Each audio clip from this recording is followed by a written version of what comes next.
Hello friends, मैं शिव शंकर और आप मेरे साथ इस वीडियो में पढ़ेंगे सेवेंथ क्लास के ज्योग्राफी का 10th चैप्टर।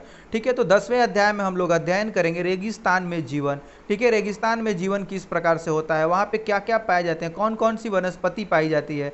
ठीक है, तो सबसे पहले हम देखते हैं कि शब्दावली जो है रेगिस्तान, इसकी उत्पत्ति कैसे हुई है। ठीक है, तो देखते हैं कि रेगिस्तान यह एक शुष्क प्रदेश है जिसकी विशेषताएं अत्यधिक उच्च अथवा निम्न तापमान एवं विरल वनस्पति से है। ठीक है, इसका क्या है, यह हम देखते हैं कि यह एक शुष्क प्रदेश होता है जिसकी विशेषताएं अत्यधिक उच्च अथवा निम्न तापमान एवं विरल वनस्पति है। ठीक है, अब हम देखते हैं कि अब हम विश्व के उन स्थानों के बारे में पढ़ेंगे जहां लोग अत्यधिक कष्टकारी तापमान में भी जीना सीख चुके हैं। ठीक है, यानी कि वो उन्होंने क्या किया, अपने आप को उस परिस्थिति के अनुकूल ढाल लिया है।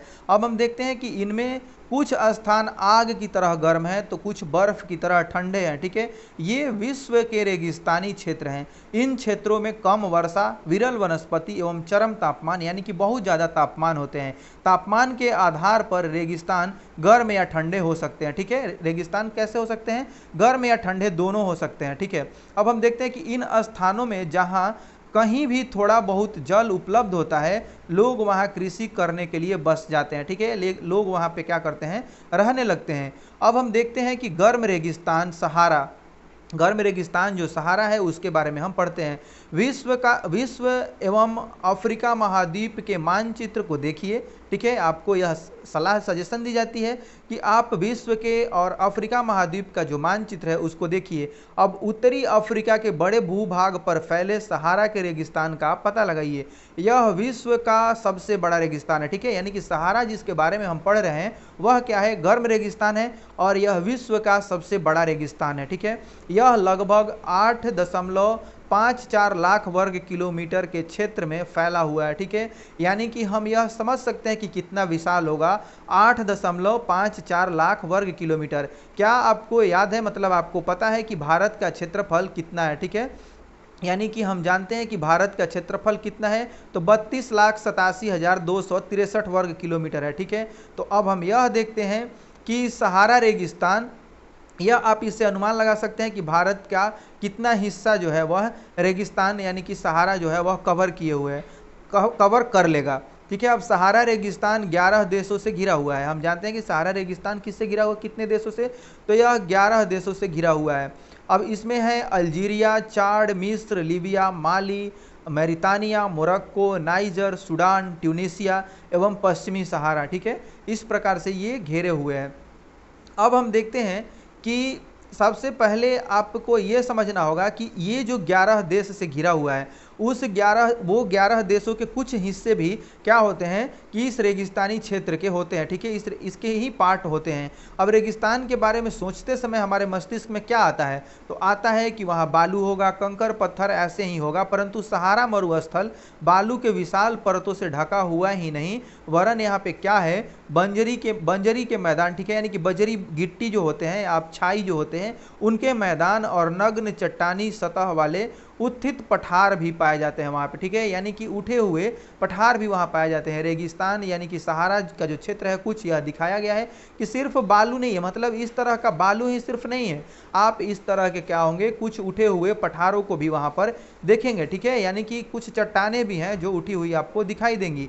ये चट्टानी सतहें कुछ स्थानों पर 2500 मीटर से भी अधिक ऊंची हैं। ठीक है, यानी कि बहुत ज़्यादा ऊंचाई की ये होती हैं।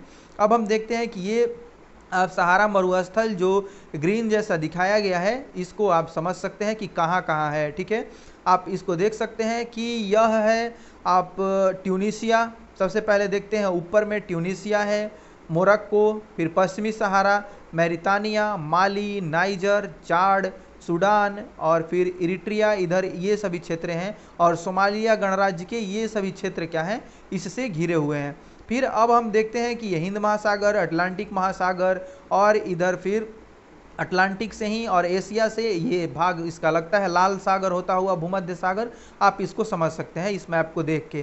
फिर क्या आप जानते हैं, इसको देख लेते हैं। आपको यह जानकर आश्चर्य होगा कि आज का सहारा रेगिस्तान एक समय में पूर्णतया हरा भरा मैदान था। ठीक है, अब सहारा की गुफाओं से प्राप्त चित्रों से ज्ञात होता है कि यहाँ नदियाँ तथा मगर पाए जाते थे। ठीक है, यहाँ पे क्या होते हैं, नदियाँ बहती थी और मगर पाए जाते थे। हाथी, शेर, जिराफ, शुतुरमुर्ग, भेड़, पशु तथा बकरियां सामान्य जानवर थे, परंतु यहाँ के जलवायु परिवर्तन ने इसे बहुत गर्म एवं शुष्क प्रदेश में बदल दिया। ठीक है, अब हम यहाँ क्या देखते हैं कि पहले तो ये बहुत हरे भरे क्षेत्र थे, और यह कैसे हमें पता चलता है, तो हमें यहाँ के जो गुफे हैं उससे पता चलता है। ठीक है, और कुछ हिस्से में क्या है, इन सभी जानवरों के अवशेष वहाँ पर पाए गए हैं, इसलिए हम यह अनुमान लगा लेते हैं वहाँ से इनके अवशेषों को देख करके कि ये जानवर वहाँ पाए जाते होंगे। ठीक है, ये जानवर वहाँ होते होंगे। तो आप यह देख सकते हैं कि किस प्रकार से यह बहुत सारे देशों से घिरा हुआ है और यह बहुत बड़ा रेगिस्तान है। ठीक है, अब जलवायु यहाँ का हम देखते हैं कि जलवायु कैसी होती है यहाँ की, उसके बाद हम आगे बढ़ेंगे। तो सहारा रेगिस्तान की जलवायु अत्यधिक गर्म एवं शुष्क है। ठीक है, अब यहाँ की वर्षा ऋतु अल्पकाल के लिए होती है। ठीक है, यहाँ की वर्षा ऋतु क्या होती है, अल्पकाल के लिए होती है। यहाँ आकाश बादल रहित एवं निर्मल होता है। यहाँ नमी संचय होने की अपेक्षा तेजी से वाष्पित हो जाती है, यानी कि नमी संचित नहीं होती है, बहुत तेजी से वाष्पित हो जाती है और ऊपर चली जाती है। अब दिन अविश्वसनीय रूप से गर्म होता है। ठीक है, दिन क्या होता है, अविश्वसनीय रूप से गर्म हो जाता है, बहुत ज़्यादा गर्म हो जाता है। दिन के समय तापमान 50 डिग्री सेल्सियस से ऊपर पहुंच जाता है, जिससे रेत एवं नग्न चट्टानें अत्यधिक गर्म हो जाती हैं। ठीक है, इनके ताप का विकिरण होने से चारों तरफ सब कुछ गर्म हो जाता है। रातें अत्यधिक ठंडी होती हैं तथा तापमान गिरकर हिमांक बिंदु लगभग 0 डिग्री सेल्सियस तक पहुंच जाता है, यानी कि रात क्या होती है, बहुत ज़्यादा ठंड हो जाती है। दिन में तो बहुत वहाँ पे गर्मी होती है, लेकिन रातें क्या होती हैं, बहुत ज़्यादा ठंड हो जाती है। ठीक है, रात में बहुत ज़्यादा ठंड होती है वहाँ पे।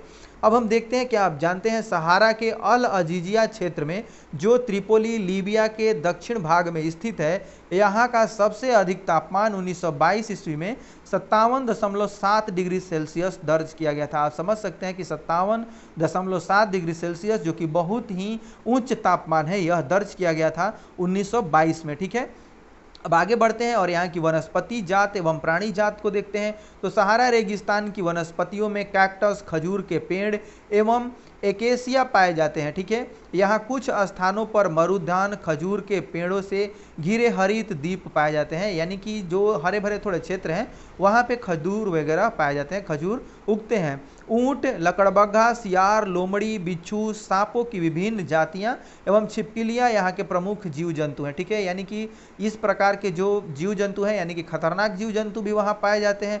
सबसे पहले हम देखते हैं कि वैज्ञानिकों को तो यहाँ से मछलियों के कंकाल भी मिले हैं। ठीक है, यानी कि जो ऊपर आपने पढ़ा है कि मछली और जो मगरमच्छ वगैरह वहाँ पे मिले हैं, तो ये सभी वहाँ के अवशेषों से ही वैज्ञानिकों ने पता किया है कि ये जानवर भी वहाँ होंगे। ठीक है, तो ये जानवर कब होते हैं, ये जीव जंतु वहाँ कब होते हैं, तो ये जीव जंतु तभी होते हैं जब वहाँ पे पानी का विस्तार हुआ होगा और पानी वहाँ उपस्थित होगा नदी नालों के रूप में। ठीक है, मछलियाँ तो पानी में ही होती हैं, मगरमच्छ भी पानी में ही होते हैं, तो ये सभी क्या होते हैं, इसी से अनुमान लगाया गया था कि वहाँ नदियाँ बहती थी। अब लोग वहाँ कैसे होते हैं, सहारा जो रेगिस्तान मरुद्यान, यानी कि कुछ क्षेत्र जहाँ पे पानी होते हैं वहाँ पे क्या होते हैं, इस प्रकार से खजूर के पेड़ उगते हैं। इनको क्या कहते हैं, सहारा रेगिस्तान में मरुद्यान बोलते हैं, मरुस्थल में उद्यान। ठीक है, तो अब लोग वहाँ पे कैसे होते हैं, सहारा रेगिस्तान की कष्टकारी जलवायु में भी विभिन्न समुदायों के लोग निवास करते हैं। ठीक है, जो भिन्न भिन्न क्रियाकलापों में भाग लेते हैं। इनमें बुदुइन और फिर क्या देखते हैं कि एवं तुआरेग भी शामिल है। ठीक है, ये जो आप देखते हैं कि विभिन्न प्रकार के जो निवासी हैं, समुदाय के लोग हैं वहाँ पर हैं, और जो भिन्न भिन्न क्रियाकलाप हैं उसमें भाग लेते हैं। इसमें कौन आते हैं, तो बेदुइन आते हैं और तुआरेग इसमें शामिल है। ठीक है, अब चलवासी जनजाति वाले लोग क्या होते हैं, बकरी, भेड़, ऊंट एवं घोड़े जैसे पशुधन को पालते हैं। ठीक है, चलवासी जनजाति के लोग क्या करते हैं, बकरी, भेड़, ऊंट एवं घोड़े जैसे पशुधन को पालते हैं। इन पशुओं से इन लोगों को दूध मिलता है। इसकी खाल से ये पेटी, जूते या पानी की बोतल बनाने के लिए चमड़ा प्राप्त करते हैं तथा पशुओं के बालों का उपयोग चटाई, कालीन, कपड़े एवं कंबल बनाने के लिए होता है। ठीक है, अब धूल भरी आंधियों एवं गर्म वायु से बचने के लिए ये लोग भारी वस्त्र पहनते हैं। ठीक है, क्या करते हैं, ज़्यादा भारी वस्त्र पहनते हैं। सहारा में मरु उद्यान एवं मिस्र की नील घाटी लोगों को निवास में मदद करती है। ठीक है, क्या करती है, ये जो नील नदी की घाटी होती है, ठीक है, सहारा में मरु उद्यान, जिधर मरु उद्यान है वो, और मिस्र में जो नील घाटी है लोगों को निवास में मदद करती है, यहाँ लोग रहते हैं। यहाँ जल की उपलब्धता होने से लोग खजूर के पेड़ उगाते हैं। यहाँ चावल, गेहूँ, जौ, सेम जैसी फसलें भी उगाई जाती है। मिस्र में उगाए जाने वाली कपास पूरे विश्व में प्रसिद्ध है, ठीक है। मिस्र में जो यानी कि नील नदी का क्षेत्र है उधर ये सभी खेती किए जाते हैं, ठीक है। अब देखते हैं कि तेल की खोज संपूर्ण विश्व में अत्यधिक मांग वाले इस उत्पाद का अल्जीरिया, लीबिया एवं मिस्र में होने के कारण सहारा रेगिस्तान में तेजी से परिवर्तन हो रहा है, ठीक है। यानी कि वहाँ पर क्या देखने को मिल रहा है कि उद्योग धंधे और बहुत सारे जो बुनियादी सुविधा वाले ढांचा हैं उनका विकास किया जा रहा है। अब इस क्षेत्र में प्राप्त अन्य महत्वपूर्ण खनिजों में लोहा, फास्फोरस, मैग्नीज एवं यूरेनियम सम्मिलित है, ठीक है। इस प्रकार से ये सभी खनिज भी वहाँ पाए जाते हैं। अब सहारा की सांस्कृतिक जीवन शैली में भी परिवर्तन आ रहा है। आज यहाँ मस्जिदों से ऊंचे कांच के खिड़कियों वाले भवन तथा ऊंटों के प्राचीन मार्ग के स्थान पर सुपर महामार्ग बन गए हैं, ठीक है। यानी कि एक्सप्रेसवे और हाईवे का वहाँ पर विकास हो चुका है। नमक के व्यापार में ऊंटों का स्थान ट्रक ले रहे हैं, ठीक है। यानी कि जो पहले नमक के व्यापार होते थे ऊंटों से, उसके स्थान अब ट्रक ले रहे हैं। तुआरेग लोग विदेशी पर्यटकों के लिए मार्गदर्शक का काम कर रहे हैं, ठीक है। जो तुआरेग वहाँ की जनजाति है एक तरह से, वो क्या करती है, जो पर्यटक आते हैं उनके मार्गदर्शन का कार्य करती है। आज अनेक चलवासी जनजाति के लोग शहरी जीवन की ओर जा रहे हैं जहां वे तेल एवं गैस के कार्यों में नौकरी ढूंढते हैं, ठीक है। इस प्रकार से इनका विकास बहुत ज़्यादा तेजी से हो रहा है। अब हम देखते हैं क्या आप जानते हैं, तो जब रेत को पवन उड़ा ले जाती है तो क्या होता है, वहाँ गर्त बन जाते हैं, यानी कि गड्ढे बन जाते हैं, ठीक है। जहाँ गर्त में भूमिगत जल सतह पर आ जाता है, क्या होता है कि भूमिगत जल जो होता है वह सतह पर आ जाता है, वहाँ मरु उद्यान बनते हैं। वहीं पर मरुस्थल में जो उद्यान बनते हैं वो गर्त में ही बन जाते हैं, गर्त के जो क्षेत्र हैं वहीं पे बन जाते हैं। ये क्षेत्र उपजाऊ होते हैं, लोग इनके आसपास निवास करते हैं, हम खजूर के पेड़ तथा अन्य फसलें उगाते हैं, ठीक है। अब कभी कभी हम क्या देखते हैं कि यह मरु उद्यान असामान्य रूप से बड़ा भी हो सकता है, ठीक है। अब देखते हैं कि मोरक्को टैफिलालेट मरु उद्यान ऐसा ही एक विशाल मरु उद्यान है, ठीक है। मोरक्को का ये मरु उद्यान है जिसका नाम है टैफिलालेट, ठीक है, टैफिलालेट मरु उद्यान ऐसा ही एक विशाल मरु उद्यान है जो 13,000 वर्ग किलोमीटर के क्षेत्र में फैला हुआ है, ठीक है। यह कितना वर्ग किलोमीटर में फैला हुआ है, तो यह 13,000 वर्ग किलोमीटर में फैला हुआ है, ठीक है। इस प्रकार से बहुत बड़े बड़े मरु उद्यान भी वहाँ पर पाए जाते हैं, ठीक है। अब हम देखते हैं कि ठंडा रेगिस्तान क्या है। तो ठंडे रेगिस्तान के रूप में किसको जाना जाता है, तो जम्मू एवं कश्मीर के पूर्व में बृहत हिमालय में स्थित लद्दाख एक ठंडा रेगिस्तान है, ठीक है। यह क्या है, कोल्ड डेजर्ट है। सबसे पहले हम यह देख लेते हैं कि किस प्रकार से इसका आप ये कह सकते हैं, किस प्रकार इसको आप यह कह सकते हैं कि ठंडा रेगिस्तान है। वहाँ पे बहुत ज़्यादा ठंड होती है, ठीक है, और बारिश नहीं होती है, नहीं के बराबर होती है, ठीक है। होती भी है तो ओलावृष्टि होती है, ठीक है, हिमपात होता है, बारिश नहीं होती है। इसके उत्तर में काराकोरम पर्वत श्रेणियाँ एवं दक्षिण में जास्कर पर्वत स्थित है, ठीक है। अब हम देखते हैं कि लद्दाख से होकर अनेक नदियां बहती हैं जिनमें सिंधु नदी प्रमुख है। ये नदियां गहरी घाटियों एवं महाखड्ड यानी कि गार्ज का निर्माण करती हैं। लद्दाख में अनेक हिमानियां हैं जैसे कि ग्रैंगी हिमानी, ठीक है। ये क्या है, बहुत सारे वहाँ पे हिमानी है, ग्लेशियर हैं बहुत ज़्यादा, ठीक है।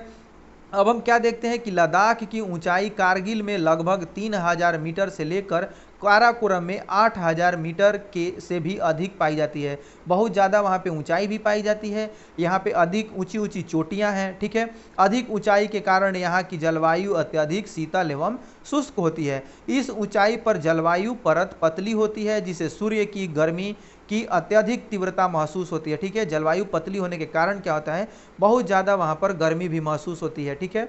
अब ग्रीष्म ऋतु में दिन का तापमान 0 डिग्री सेल्सियस से कुछ ही अधिक होता है एवं रात में तापमान 0 से माने 30 डिग्री सेल्सियस नीचे चला जाता है, ठीक है। यानी कि बहुत ज़्यादा ठंड होती है। शीत ऋतु में यह बर्फीला ठंडा होता है। क्या होता है, शीत ऋतु में यह बर्फीला ठंडा हो जाता है। अब हम क्या देखते हैं कि तापमान लगभग हर समय 40 डिग्री -40 डिग्री सेल्सियस से नीचे ही रहता है। चूँकि यह हिमालय की वृष्टि छाया क्षेत्र में स्थित है अतः यहाँ वर्षा बहुत ही कम होती है, ठीक है। यहाँ वर्षा बहुत कम होती है। तापमान का भी आप देख रहे हैं कि बहुत ही ज़्यादा कम होता है, नीचा होता है। दिन के समय में तो थोड़ा तापमान ठीक भी रहता है, लेकिन रात में जो क्या होता है तापमान बहुत नीचे चला जाता है। अब हम क्या देखते हैं कि लद्दाख शब्द दो शब्दों से बना है। लद्दाख का मतलब क्या होता है?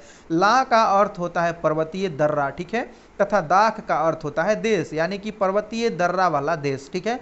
लद्दाख का यही नाम है, इसी से इसकी उत्पत्ति हुई है। अब हम देखते हैं कि पृथ्वी के सबसे ठंडे स्थानों में से एक द्रास जो है वह लद्दाख में ही स्थित है। द्रास कहाँ है? लद्दाख में ही स्थित है। पृथ्वी के यह अत्यंत ठंडे प्रदेशों में से एक माना जाता है। अब हम देखते हैं इसके चित्र को, इसके मतलब मैप को। यह आप देख सकते हैं कि इस प्रकार से जम्मू कश्मीर और ये जो लद्दाख श्रेणी है, ये जो लद्दाख श्रेणी है इसको आप देख सकते हैं। यह क्या है? कोल्ड डेजर्ट है। यह चीन और फिर इधर पाकिस्तान से घिरा हुआ है और ये तिब्बत से भी कुछ हिस्से इसके लगते हैं। उसके बाद अब हम क्या देखते हैं कि इस प्रकार तो हमने देखा कि किस अंतर्राष्ट्रीय सीमा से इसका सीमा रेखा, इसकी सीमा रेखा लगती है। उसके बाद आगे बढ़ते हैं और देखते हैं कुछ अन्य तथ्यों को। अब हम देखते हैं कि यह क्षेत्र बर्फीली हवाओं एवं तेज जलने वाली सूर्य ताप का अनुभव कराता है, ठीक है। यह क्या करती है?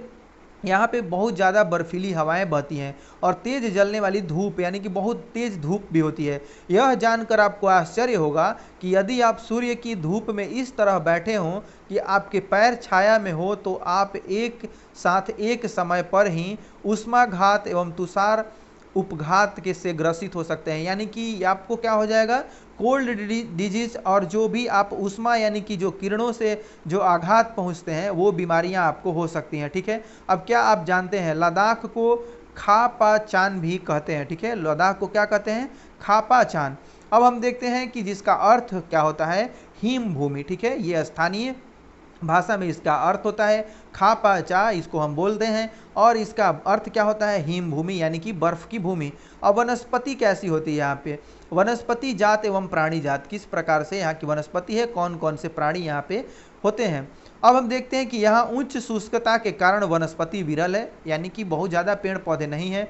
यहाँ जानवरों के चरने के लिए कहीं कहीं पर ही घास एवं छोटी झाड़ियाँ मिलती हैं, ठीक है। अब क्या देखते हैं कि घाटी में सरपत यानी कि विलो एवं पॉपुलर के उपवन देखे जा सकते हैं, ठीक है। इस प्रकार ये जो उपवन है यानी कि ये उद्यान है वो देखे जा सकते हैं। ग्रीष्म ऋतु में सेब और जो खुबानी एवं अखरोट जैसे पेड़ पल्लवित होते हैं, यानी कि उगते हैं। अब हम क्या देखते हैं कि लद्दाख में पक्षियों की विभिन्न प्रजातियां नजर आती हैं, जिनमें रॉबिन और फिर रेड स्टार्ट, तिब्बती स्नोकॉक, फिर देखते हैं कि रैवेन एवं हूप यहाँ पाए जाने वाले सामान्य पक्षी हैं, ठीक है। ये सभी जो पक्षी हैं यहाँ पे पाए जाते हैं। इनमें से कुछ प्रवासी पक्षी हैं, ठीक है। इनमें से क्या है? कुछ जो होते हैं वो प्रवासी पक्षी हैं। अब हम क्या देखते हैं कि लद्दाख में पशु में कौन कौन से पाए जाते हैं? तो यहाँ पशुओं में जंगली बकरी, जंगली भेड़, याक एवं विशेष प्रकार के कुत्ते आदि पाए जाते हैं। इन पशुओं को दूध, मांस एवं खाल प्राप्त करने के लिए पाला जाता है। याक के दूध का उपयोग पनीर एवं मक्खन बनाने के लिए होता है। भेड़ एवं बकरी के बालों का उपयोग ऊनी वस्त्र बनाने के लिए यहाँ पर किया जाता है। अब हम क्या देखते हैं कि चीरू या तिब्बती एंटीलोप एक विलुप्त प्रायः जीव है। इसका शिकार शाहतूश नामक इसके ऊन के लिए किया जाता है, ठीक है। इसके ऊन के लिए होता है। क्या है? इसका शिकार शाहतूश नामक इसके ऊन के लिए होता है, जो वजन में हल्का एवं अत्यधिक गर्म होता है, ठीक है। ये एक आप देख सकते हैं कि चीरू या तिब्बती एंटीलोप एक विलुप्त प्राय जीव है, यानी कि यह विलुप्तता के कगार पर है, यानी कि इसकी जो प्रजाति है वह खत्म होने के कगार पर है। इसका शिकार किस लिए होता है? तो इसका शिकार होता है शाहतूश नामक इसके ऊन के लिए, ठीक है, जो वजन में बहुत हल्का होता है और बहुत ज़्यादा गर्मी देता है हमको।